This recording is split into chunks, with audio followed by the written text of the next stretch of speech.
Church. Jack Hickley, Associate Pastor here. I am joined today by Mike Fike, and we are going to have a little conversation today, getting excited and getting ready for the class that you're going to be teaching coming up September 11th here, The God Who Is. So we're really excited about this class, and we want you guys to be excited about it too, because we believe stuff like this is important. And Mike, you've been passionate about adult education, Bible study classes for some time now. I wanted to maybe just start by kind of you getting to share about like where and when you felt this kind of specific passion for just going deeper into the Word and teaching these kinds of classes. When did that start for you?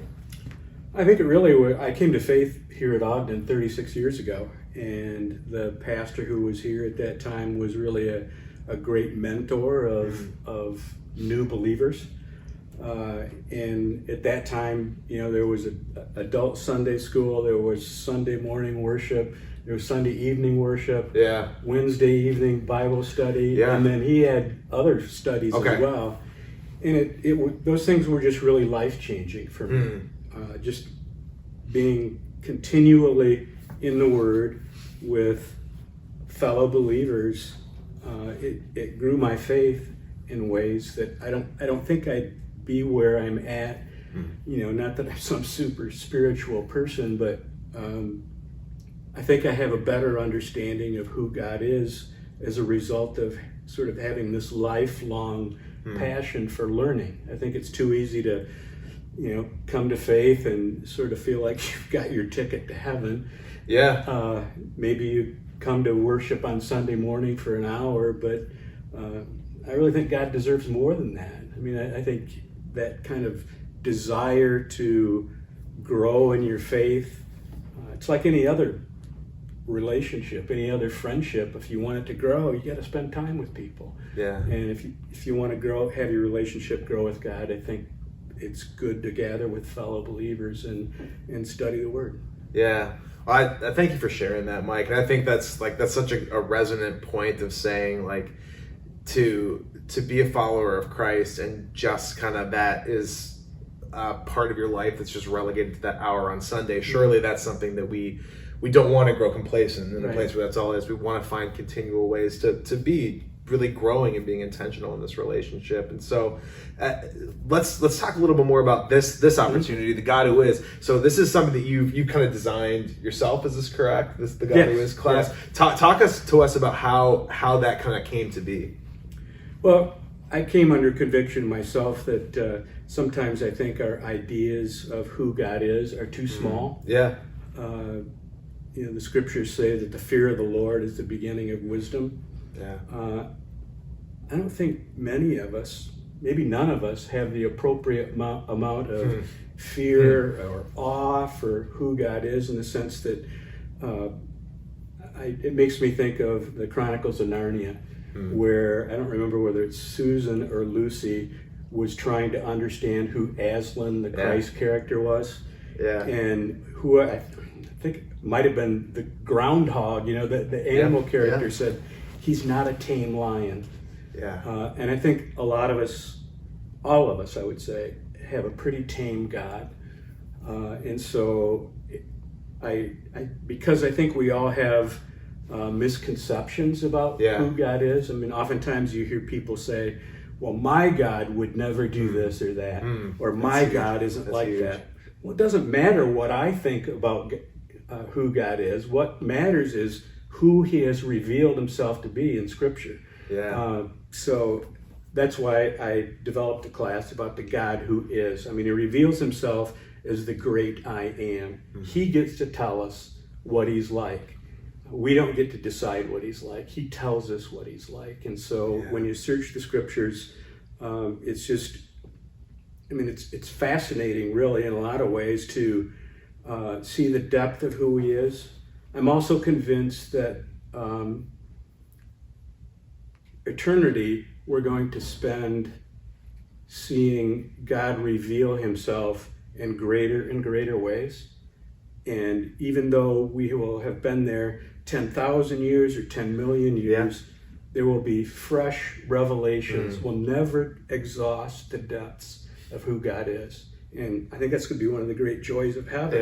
Is just this continuous sort of mind-blowing experience of being with God. It's as encouraging as it is overwhelming It is. to even consider that kind of a thing. And I think it's awesome even to start with saying like the fear of the Lord, and like even the concept like that, like so often even that statement, right? We try to make it like it's just awe, and that we should never have any kind of healthy fear, Right, of God. And certainly we shouldn't be scared per se, but at the same time to limit, like, growing up, I knew that I had a fear of my father, because not because I thought he was going to be vindictive or overly punitive, but because I knew that there were certain standards, and if I crossed that, there were going to be consequences. And for whatever reason, it seems more and more we look at even the standards we see in Scripture, and we say, well, because God's a God of love, or because of insert whatever, he wouldn't actually hold me to this. And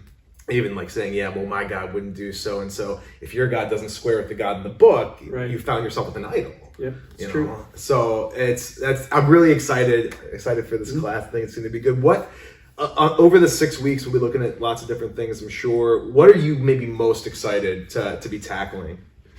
Well, I think one of the aspects that we probably don't understand and emphasize as much as we should is the holiness of God. I think when I come into worship on Sunday morning, have I prepared myself in such a way that I'm going to meet the God of Scripture is going to be in the sanctuary with us. We can't see him, but he's there. And when I look at how God was worshipped in the Old Testament, especially, he was a bit scary at times. And he's the same God that's in the New Testament.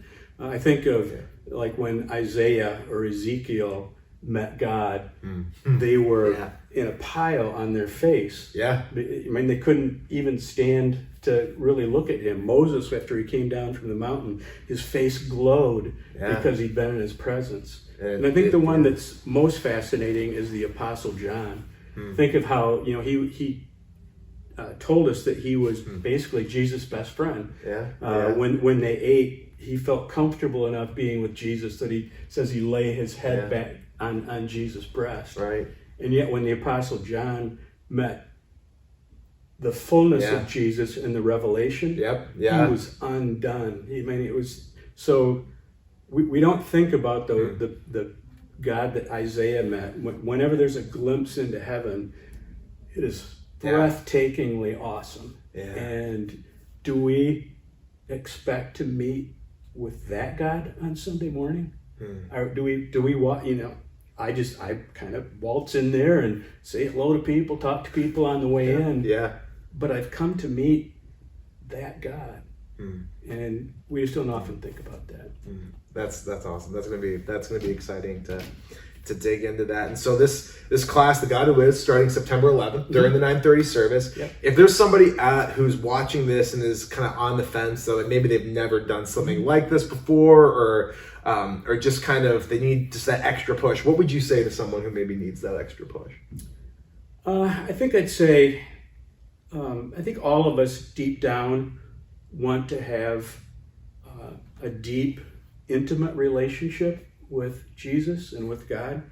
And the way that happens over time is to put yourself in places where God has promised to meet with his people. I think that happens on Sunday morning in the Lord's Day when we worship together. Scriptures talk about wherever 2 or 3 people are gathered, that he will be there. So those places where God has especially said, I will be there, you got to be there if you want to grow. And so I would say, step out in faith. It's not only a wonderful place to grow in your understanding of who God is, which then I think trickles down to a greater love for God, but it's also a really wonderful experience to be able to be with some other believers. I've gotten to know some newer folks here at Ogden by being in the adult Sunday school class with them. Absolutely. You just don't have time to do that when you're kind of going in and out of the worship service. So, I think there's a twofold blessing to it.